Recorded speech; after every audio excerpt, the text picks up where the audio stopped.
Good afternoon. Amongst all the troubling deficits we struggle with today, we think of financial and economic primarily. The ones that concern me most is the deficit of political dialogue.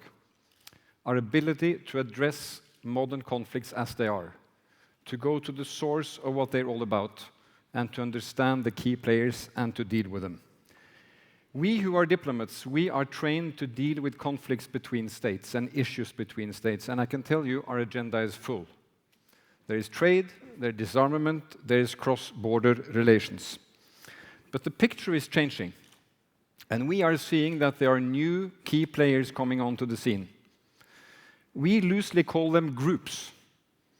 They may represent social, religious, political, economic, military realities, and we struggle with how to deal with them. Rules of engagement, how to talk, when to talk, and how to deal with them. Let me show you a slide here which illustrates the character of conflict since 1946 until today. You see the green is a traditional interstate conflict, the ones we used to read about. The red is modern conflict, conflicts within states. These are quite different, and they are outside the grasp of modern diplomacy. And the core of these key actors are groups who represent different interests inside countries, and therefore, the way they deal with their conflicts rapidly spread to other countries, so in a way it is everybody's business. Another acknowledgement we've seen during these recent years, is that very few of these domestic intrastate conflicts can be solved militarily. They may have to be dealt with military means, but they cannot be solved by military means. They need political solutions. And we therefore have a problem because they escape traditional diplomacy, and we have among states a reluctance in dealing with them. Plus, during the last decade, we have been in a mode where dealing with group was conceptually and politically dangerous. After 9/11, either you were with us or against us. It was black or white. And groups were often immediately labeled terrorists. And who would talk to terrorists? The West, as I would see it, comes out of that decade weakened because we didn't understand the group. So we've spent more time on focusing why we should not talk to others than finding out how we talk to others. Now, I am not naive. You cannot talk to everybody all the time, and there are times you should walk. And sometimes military intervention is necessary. I happen to believe that Libya was necessary, and that military intervention in Afghanistan was also necessary. My country relies on its security through military alliance.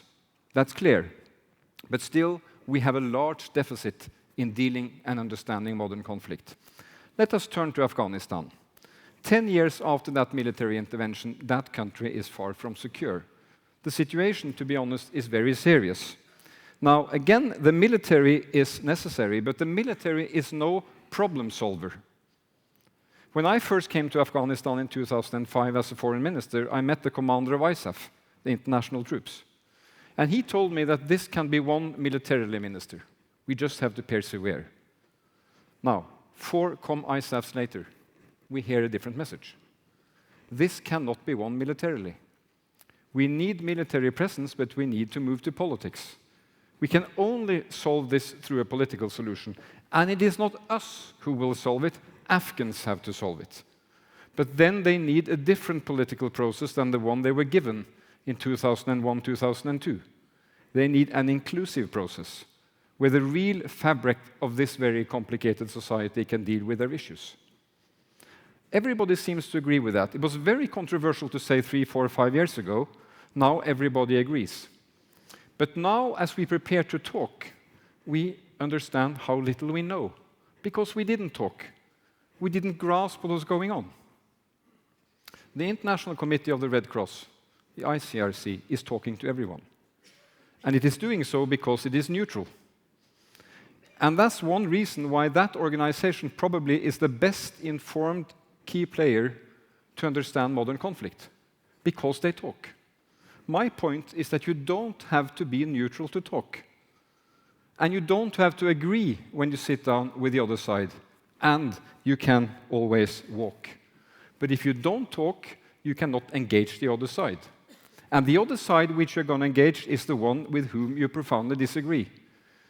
Prime Minister Rabin said when he engaged the Oslo process, you don't make peace with your friends. You make peace with your enemies. It's hard, but it is necessary. Let me go one step further. This is a Tahrir Square. There's a revolution going on. The Arab Spring is heading into fall and is moving into winter. It will last for a long, long time. And who knows what it will be called in the end? That's not the point. The point is that we are probably seeing for the first time in the history of the Arab world a revolution bottom up. People's revolution. Social groups are taking to the streets. And we find out in the West that we know very little about what's happening. Because we never talk to the people in these countries. Most governments followed the diktat of the authoritarian leaders to stay away from these different groups because they were terrorists. So now that they are emerging in the street and we salute the democratic revolution, we find out how little we know. Right now, the discussion goes, should we talk to the Muslim Brotherhood? Should we talk to Hamas? If we talk to them, we may legitimize them. I think that is wrong. If you talk in the right way, you make it very clear that talking is not agreeing. And how can we tell the Muslim Brotherhood, as we should, that they must respect minority rights if we don't accept majority rights? Because they may turn out to be a majority.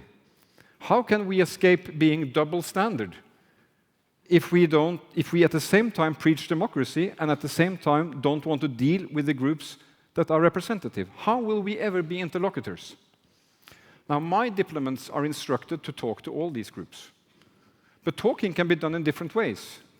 We make a distinction between talking from a diplomatic level and talking at the political level. And talking can be accompanied with aid or not with aid. Talking can be accompanied with inclusion or not inclusion. There's a big array of the way of dealing with this. So, if we refuse to talk to these new groups that are going to be dominating news in years to come, we will further radicalization, I believe. We will make the road from violent activities into politics harder to travel. And if we cannot demonstrate to these groups that if you move towards democracy, if you move towards taking part in civilized and normal standards among states, there is some rewards on the other side. The paradox here is that the last decade probably was a lost decade for making progress on this. And the paradox is that the decade before the last decade was so promising. And for one reason primarily, and the reason is what happened in South Africa. Nelson Mandela. When Mandela came out of prison after 27 years of captivity, if he had told his people, it's time to take up the arms, it's time to fight, he would have been followed. And I think the international community would have said, fair enough, it's their right to fight. Now, as you know, Mandela didn't do that. In his memoirs, Long Road to Freedom, he wrote that he survived during those years of captivity because he always decided to look upon his oppressor as also being a human being.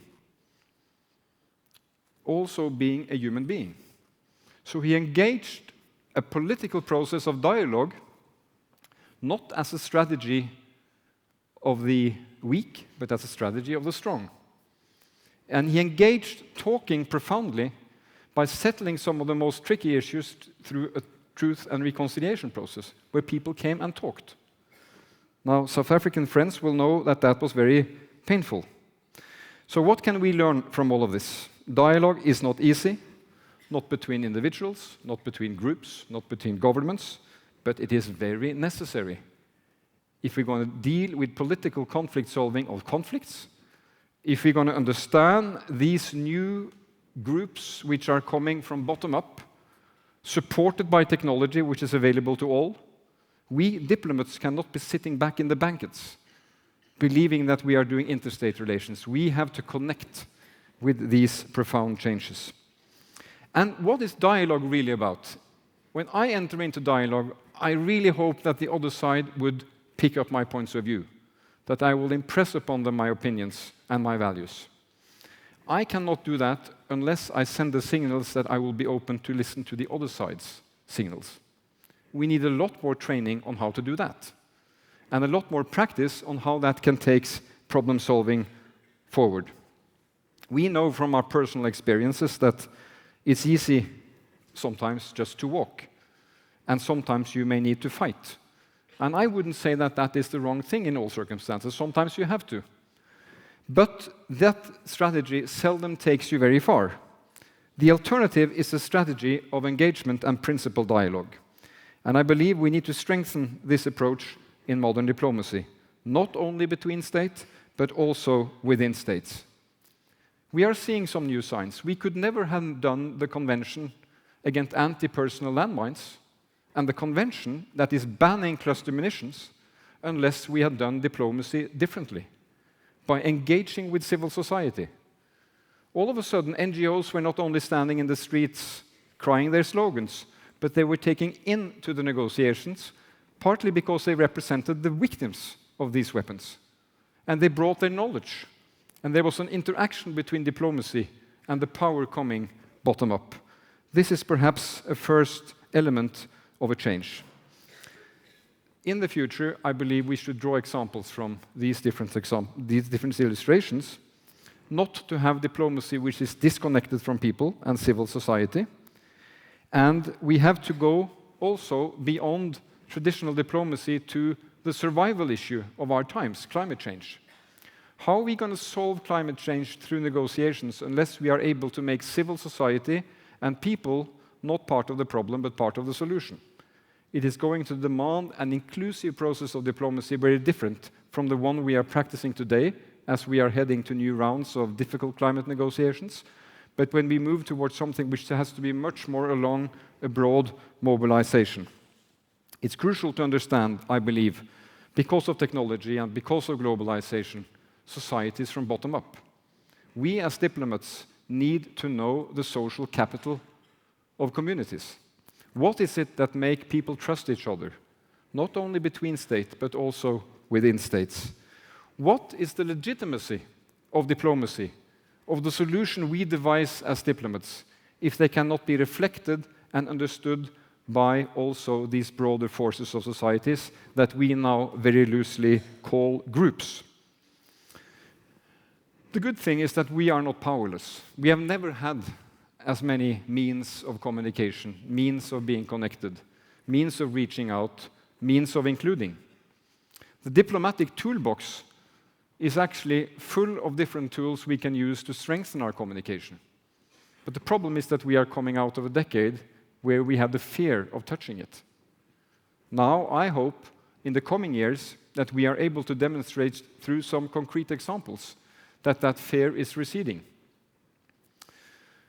And that we can take courage from that alliance with civil society in different countries to support their problem solving among the Afghans, inside the Palestinian population, between the peoples of Palestine and Israel, and as we try to understand this broad movement across the Arab world.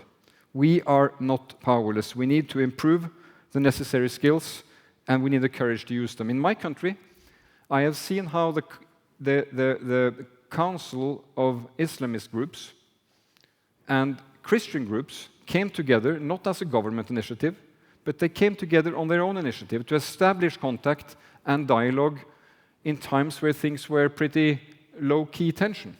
And when tension increased, they already had that dialogue. And that was a strength to deal with different issues. Our modern Western societies are more complex than before in this time of migration. How are we going to settle and build a bigger we to deal with our issues if we don't improve our skills of communication? So there are many reasons, and for all of these reasons, this is time, and this is why we must talk. Thank you for your attention.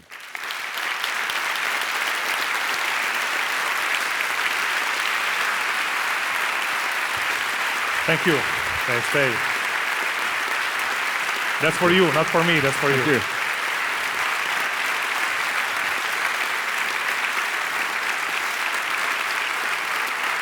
Thank you. Thank you.